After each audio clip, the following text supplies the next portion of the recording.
you for coming. I am Kate Eberle Walker. I'm the CEO of the Princeton Review. So let me start out by giving a little bit of background about us for those who aren't familiar. So the Princeton Review is one of the leading brands for college and grad school admissions guidance, test preparation, and academic support in the US. We deliver courses and tutoring, both online and offline.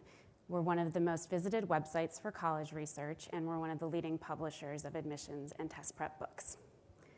In 2014, we merged tutor.com into the business, and we continue to own and operate tutor.com as a separate brand. Tutor.com delivers affordable, online, on-demand academic support to students through both retail and institutional channels. In fact, we had some very big news at tutor.com today. At 1:22 a.m. this morning, we passed a major milestone of 15 million sessions delivered by tutor.com. That's 15 million times that we've been right there in the moment of need to help students with their work. So as a company, the Princeton Review has been around since 1983. During the time of this company's existence, it has gone through 5 owners, and I've been with the company through 2 of those now. IAC's 2014 acquisition of the Princeton Review, and this year's acquisition by ST Unitas, which closed on March 31st of this year. So ST Unitas is a South Korean education company. They provide test prep, language learning, and vocational education in South Korea. The Princeton Review is their 13th acquisition, and it's the first one outside Korea. Now, I could talk for hours about the impact that multiple changes of control, including 2 through private equity ownership, have on a company, but that would probably be a different presentation. So today, I'm just going to tell the story of ST Unitas, how they came to own the Princeton Review, and what I believe it means for the direction of the global education market. So I've been doing M&A in the education space for about 15 years now, and I thought I had seen it all, but this story just blew me away. So remember, I said the Princeton Review was founded in 1983. So about 20 years later, David Yoon, the founder, CEO of ST Unitas, was graduating from college in Seoul, and he asked his buddy SJ, that is SJ, he's now the Chief Innovation Officer at ST Unitas. So he asked SJ to do him a favor. SJ was going on a post-grad road trip around the United States, and David said, hey, while you're over there, could you go into some bookstores, buy some books by this company called the Princeton Review, and talk to anyone you see in the aisles looking at the books, find out more about what they're all about. Back in South Korea, David already knew about the Princeton Review, and he knew it as an upstart brand that was shaking up the way things were done in education with a mission of helping students maximize their results, even if it meant gaming the system. So SJ bought some books. Here's one of the books, and he shipped them back to David in Seoul. Fast forward a few more years to 2010, David was ready to start his new company, an education company fueled by technology that would help students get the best results in the classroom and on their tests. He literally declared that he was going to build the Princeton Review of South Korea. So you can see in this statement of the Princeton Review's core mission that we exist to help you achieve your dreams. You might notice some similarities in the mission that David chose for ST Unitas. We believe that everything we create can provide the opportunity to change someone's life. So these are 2 companies with a lot in common, right down to our core values and mission, with one just happening to have absolutely no idea that the other existed at this point. So David started out in 2010 to build a big education business, and just like the Princeton Review in the early days, he did not shy away from gaming the system. So his first product launch was in English language TOEIC exam prep. It's a very crowded market in South Korea, but it's a lucrative one because corporations will pay for their employees to take the prep courses, and you need a good score on the TOEIC to get a good job. So David felt like he saw a very obvious window of opportunity. A typical corporate policy in Korea at the time reimbursed up to $500 for outside prep. The market, however, had clustered at a price point of about $300. So David went out and blanketed Seoul with a marketing promotion, enticing students to sign on with ST Unitas for their prep for $500, and they would get a free iPhone. And remember, this is 2010, so iPhones were very hot. So the entire market moved over to ST because why not get a free iPhone courtesy of your employer? And so by the time competitors and eventually, finally, the corporations who were setting the reimbursement policies caught on and reacted. It was too late. At that point, the students had moved, everyone was talking about ST, and their online classroom experience was amazing and it worked, so the word of mouth took them from there. So they grew very fast. In 6 short years, ST has grown to over $300 million in sales, and they're on track to pass $500 million this year with the Princeton Review added in. They've gone from 20 employees in year 1 to over 1,200 employees today. Now let me talk about how ST Unitas went from building itself in the model of the Princeton Review to actually buying the Princeton Review. So if there happens to be anyone else in the crowd who, like me, tries to view the world through the lens of 1990s teen movies, you will realize that this story is very much like the epic film Can't Hardly Wait. So we have poor Preston here. He's been there all along. He's been there since freshman year, but Jennifer Love Hewitt doesn't even notice him until the night of the graduation party. And unfortunately for ST Unitas, their pursuit of the Princeton Review sadly went pretty much the same way, although, spoiler alert, he does get the girl in the end. So here's how the story goes. So in 2012, David read about Charles Bank's acquisition of the Princeton Review.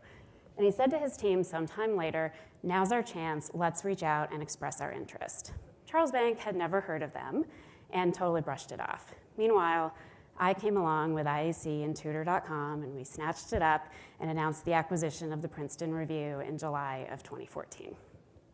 In November of 2015, when Princeton Review spun out from IAC with Match Group, we became part of a publicly traded online dating company, which is another topic that could probably be a presentation all its own.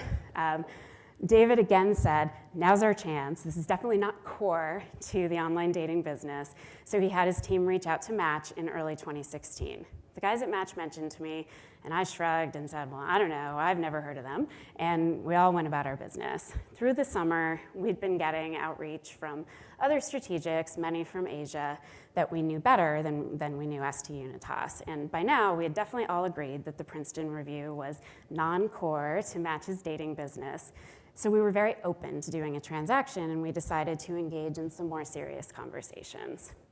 We still didn't call back poor ST Unitas, so they went and hired an international law firm and an accounting firm and an investment bank to really demonstrate that they were serious about this and they wanted to do this transaction. So we finally said, okay, fine, come on over, we'll meet with you. And at that point, once we sat down, got to know them, heard their whole story, and realized how much they'd really been driving towards doing a transaction like this, Match started talking with them more seriously, signed a deal in January, and like I said, it closed on March 31st. So eventually, ST Unitas did get to become the owner of the Princeton Review. So what now? So for the past 3 years, at Princeton Review, we've been pretty inwardly focused. We've been rebuilding outdated technology, cleaning up flawed contracts, building new products in the midst of 2 major test changes with the SAT and the MCAT. And now we're ready to drive growth. And we believe that a meaningful part of that opportunity exists outside the United States. We've set a goal for ourselves to be 50-50 by 2020, which means we want to source 50% of our revenue from outside North America. Today, it's less than 2%, so we got a long way to go, and ST Unitas is the perfect partner to support us in that goal. I can think of 5 main ways that ST has shaped our approach to international growth. Number 1, I would say, is a change in perspective. So I would be the first to admit that we've been pretty myopic in our view of the world at the Princeton Review. It's the US, and then it's everything else. And we build our products for the US market first, and then for upside, we look for customers outside the US who want to buy the thing that we created for the US market.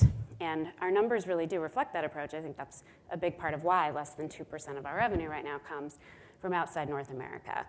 But on the other hand, our market in the US has always been very competitive. There's a steady stream of startup entrants, some of you I can see out in the audience, in SAT prep, college counseling, MBA admissions, private tutoring, and so on. So we all fight for share. But when we pick our heads up and look around, we realize there are very large market opportunities outside the US as well, and that those markets value our brand and our expertise. There are many impressive stats that I'm sure many of you have seen about the tremendous growth in international students coming to the US for higher education.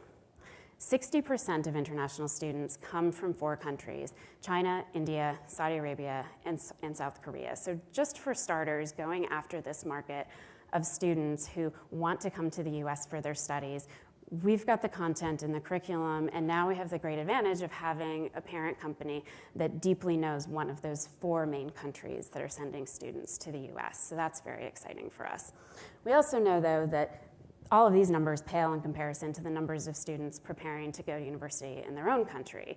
You know, ST Unitas didn't get big by focusing just on the students in South Korea looking to come to the US. They got big by creating education solutions to meet all of the needs in the Korean market.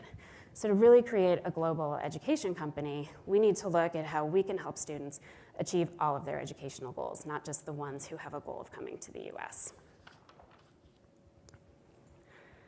Number 2, a change of pace. So ST Unitas moves really fast. They have over 100 full-time developers on staff, and they really are immersed in a culture that deeply knows and values technology and is able to work with technology to drive product innovation quickly. They certainly, in our experience so far, have been able to churn out product at a pace that is much faster than what we've seen, even being part of IAC for the last few years. And it's given the Princeton Review team a new appreciation for how much more we can accomplish when we're generously resourced with technology assets.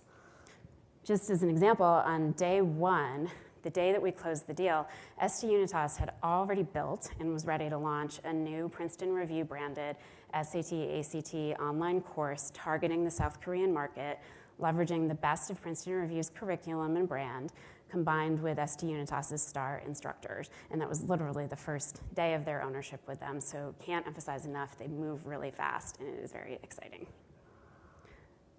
Number 3, with ST Unitas, we have the opportunity to truly realize our global brand value. So we know our brand has value beyond the US and beyond US admissions prep. People all around the world know the Princeton Review name, and they trust the Princeton Review to help them succeed. Literally changing the logo from ST Unitas to the Princeton Review on some of their books is already having an impact, an impact on sales. And ST Unitas, as a publisher and distributor themselves, are very excited to take our brand and our logo to more places worldwide, and in fact, all over the world.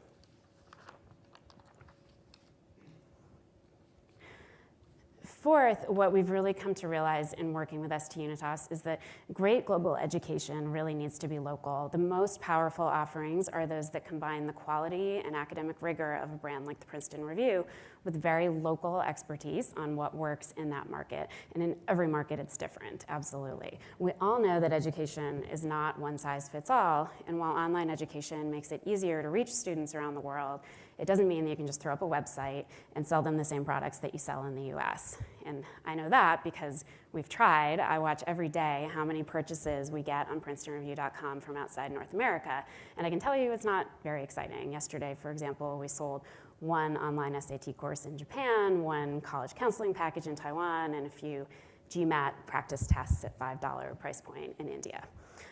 So there will always be a handful of students like that around the world. Probably many of them are US expats who want to come to our US site and purchase our US products.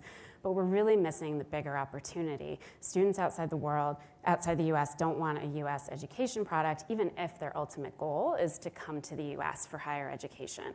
They want a product that's going to help them get into their dream school, not a product that helps American kids get into school. Lastly, local doesn't mean offline. Ironically, though we all certainly know today that technology makes it far easier to personalize educational experiences, we at the Princeton Review have treated global market entry as largely an offline exercise where we source a local partner to license our brand and open offices and run classroom courses like this one. That's the strategy that has gotten us to our 2% of revenue from outside North America, in large part because our local partners are keeping the majority of the revenue. But a local customized experience doesn't have to happen in an online classroom like that. ST Unitas has already embraced online education. It's more than 80% of their revenue.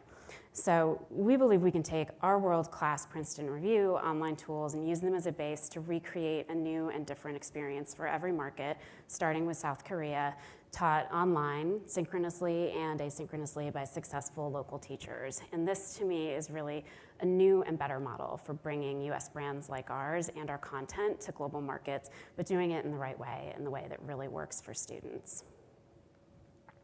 So that's our story, and that's the story of ST Unitas. I can say it's very exciting for the Princeton Review as a company to have gone through so many changes and finally to have ended up becoming part of a global, like-minded education company.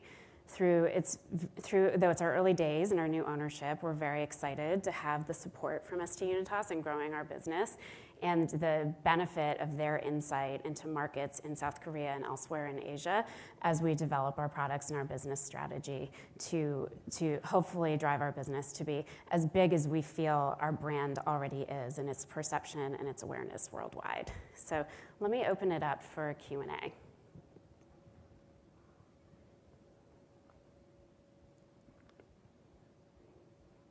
No questions. Hey, Kate. Hey. So you've been through many acquisitions, but for those of us who haven't, can you explain how it is working with ST Unitas daily? Like, who's making the decisions? Is it you're looking at US and they're looking at international, or is there special product team? How does that marriage actually happen every day in the operations and the marketing? Yeah, sure. So it's definitely different with every acquisition. But with this one, the way it's working is we're the only U.S. operation of ST Unitas. Everything else is headquartered in Seoul and is based over in South Korea. So our Princeton Review management team has stayed as it was prior to the closing, and we run the business and we run the operations and are making the operational decisions day to day in the U.S. We've brought on someone to work with us in New York who's Korean American and can help us with the daily communication and the sort of cross-functional coordination to make sure that in both directions we're getting everything that we want to get out of the business and out of the collaboration.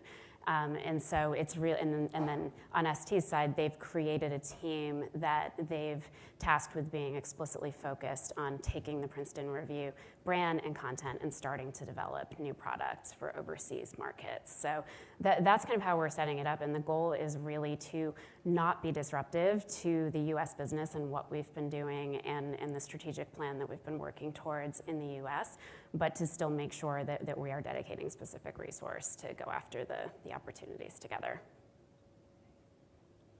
Yeah. Thank you. What is the Princeton Review doing on the digital front in terms of creating, if any, mobile learning or mobile textbooks?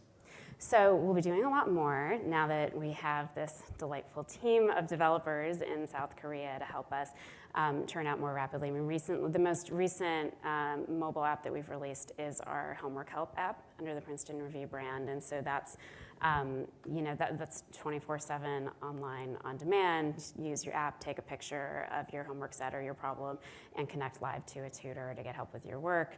We recently released a college advisor app that contains all of our college data and information in a searchable, sortable way to help students as they're doing college research to create their lists and tag the schools that they're interested in. So we've got a few things that we've been developing on our own. We're certainly, I would say mobile is one of the areas that we're most excited about in terms of new resource that we're able to tap into that we weren't able to under our previous ownership.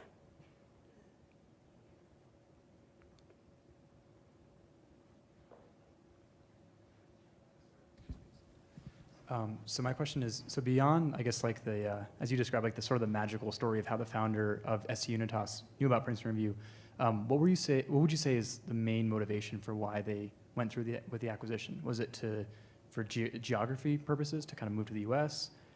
Beyond the brand value, was there anything else, or what are your thoughts there? Well, to say beyond the brand value, I mean, the brand value is kind of everything, right?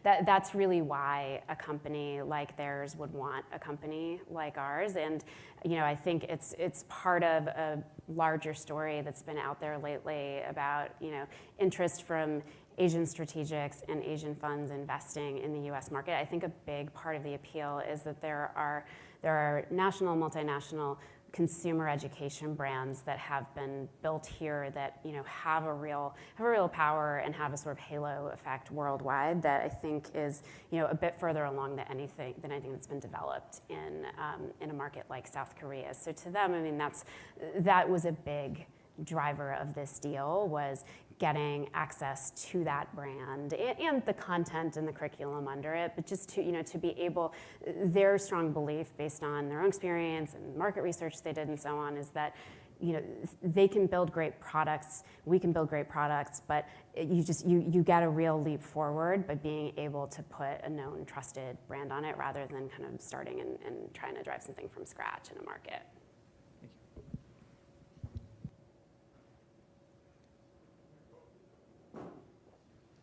Congrats on the acquisition. Thanks. And the whole deal.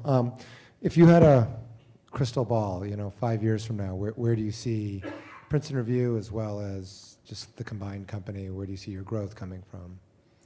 I would definitely predict that a lot of it is coming from China. I mean, from all of the research that we do, there's an opportunity to drive a lot more in South Korea. There's certainly an opportunity in India and Middle East as well, but nothing is nearly as big as what we see as the opportunity in China. It's something that we've been looking at and talking about strategically for a long time at the Princeton Review, that we've just never really felt we had kind of the resource and ability to focus on entering that market and really doing it right.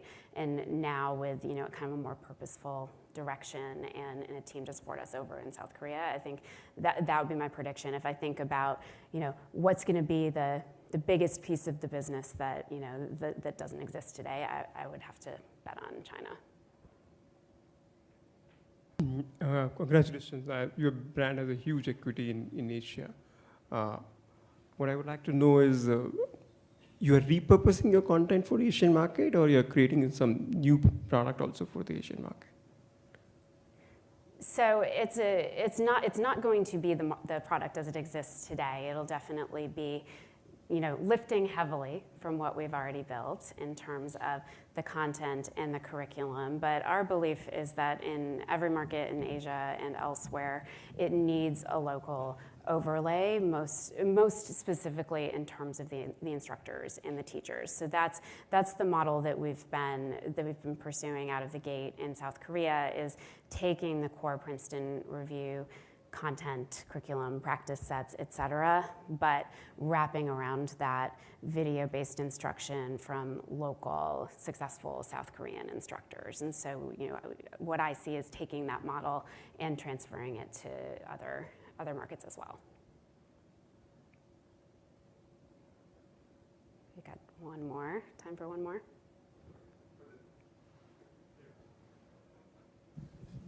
For the domestic 50%, curious what you're thinking about on the growth side, organic, inorganic, how you see that part of your business growing.